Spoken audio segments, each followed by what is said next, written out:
Ya, kami lanjutkan, saudara, berbincang mengenai mencermati buzzer di ranah politik, terutama ketika ada kebijakan-kebijakan dari pemerintah, apapun bidangnya, hukum, ekonomi, dan lain-lain, banyak tanggapan positif dan negatif. Saya ke Mas Gun sebentar. Ya. Menurut Mas Gun, ini situasi di media sosial ini oleh pemerintah harus disikapi seperti apa? Saya mengerti kalau Mas Doni mengatakan pada pagi hari ini mewakili KSP, mewakili Pak Jokowi begitu, ya semuanya dilihat saja, itulah yang terjadi apa adanya di ranah media sosial begitu. Netizen seperti itu, ada pro dan kontra. Tapi apakah ada langkah yang seharusnya lebih baik dilakukan oleh pemerintah? Anda mencermati media sosial udah cukup lama juga berkaitan dengan media sosial sekarang jadi bahan politik juga. Iya, Mas Bayu, saya pikir begini, ini kan tidak bisa dilepaskan politik hari ini itu dari media sosial. Jadi pasti juga teman-teman di kantor staf presiden ataupun juga birokrasi pemerintah dari memantau ini daerah setiap hari. Ragam isu yang kemudian mungkin diperbincangkan dan menjadi harapan, jadi kekecewaan di masyarakat. Dan itu menurut saya memang perlu dipantau, diukur responnya, kemudian ada namanya CFR, Conclusion Finding Recommendation ya. Jadi ditemukan isunya apa, ada kemudian konklusi-konklusi dan menjadi rekomendasi bagi presiden, kan begitu. Dan saya pikir teman-teman melakukan itu. Tinggal bagaimana kemudian meresponnya. Tentu kan tidak. Saya kasus langsung. Misalnya apa yang dilakukan oleh Bintang Emon sebagai aspirasi dia dengan caranya begitu terhadap apa yang terjadi di persidangan Novel Baswedan. Pemerintah harus berbuat apa ketika kemudian dia banyak dibully begitu oleh pendukung pemerintah misalnya, begitu kan? Iya, menurut saya kan bukan hanya di media mainstream tapi juga di media sosial itu harus ada semacam juga klarifikasi lah. Seperti Mas Doni hari ini kan turut berdiskusi dengan kita, ini kan juga bagian dari klarifikasi bahwa itu bukan diorganisasikan oleh pemerintah kan. Persepsi orang kemudian dijawab oleh Mas Doni. Iya, dan saya pikir komitmen verbal dan tindakan itu harus sejalan. Artinya kalau pemerintah memperbalkan melindungi kebebasan, maka juga ditindakan para aktor termasuk presiden, menteri, seluruh jajaran penegak hukum itu juga harusnya ke situ. Jangan sampai kemudian presiden bicara mau di garda terdepan penegakan hukum, tapi misalnya penegakan hukumnya mengkhawatirkan, mencurigakan, terlihat misalnya dari putusan, dari pertimbangan hukum dan lain-lain itu kemudian meragukan publik. Nah, menurut saya begini, kalau kita bicara soal aktor di internet, itu memang kita harus memiliki semacam pendekatan-pendekatan baru gitu dalam konteks politik. Kenapa? Karena saya kebetulan riset saya banyak soal internet dan politik ya. Itu kita bisa kategorikan 4 nih. Pertama ada netizen itu yang menjadi diseminator. Ya, dia mengolah, menyebar informasi itu sifatnya harian tuh. Kemudian yang kedua ada yang sifatnya publicist.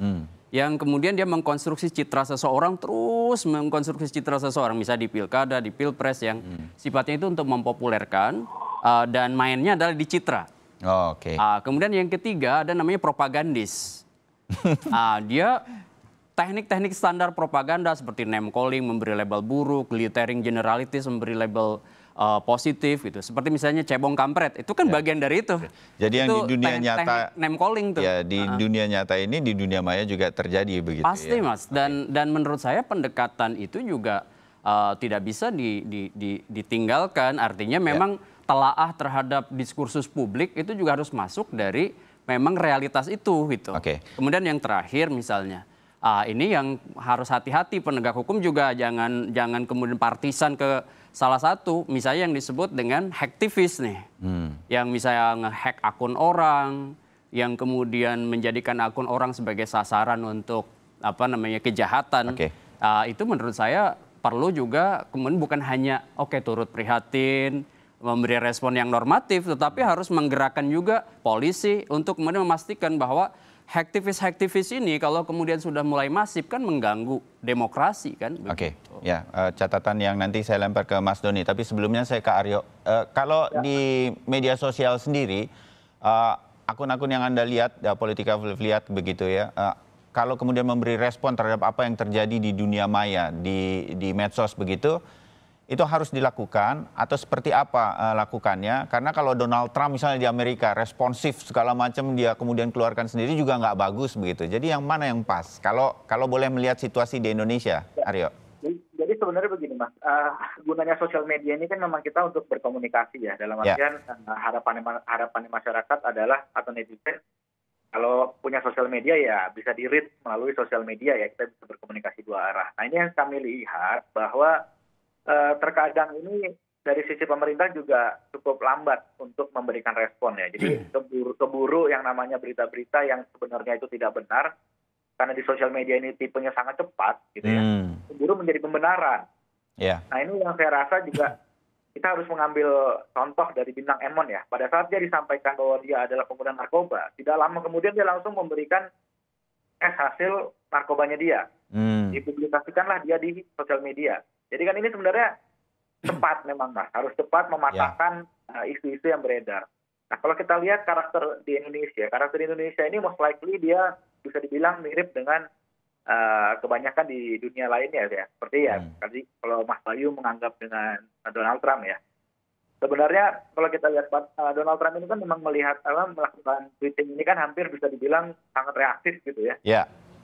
Tapi sebenarnya ini juga terkadang dibutuhkan oleh masyarakat. Kenapa? Karena masyarakat butuh jawaban dari yang memang mereka lihat ini suatu sosok yang bisa dipercaya atau trusted atau representatif dari suatu badan gitu ya. Nah ini kan yang terkadang tidak terjadi di tempat kita.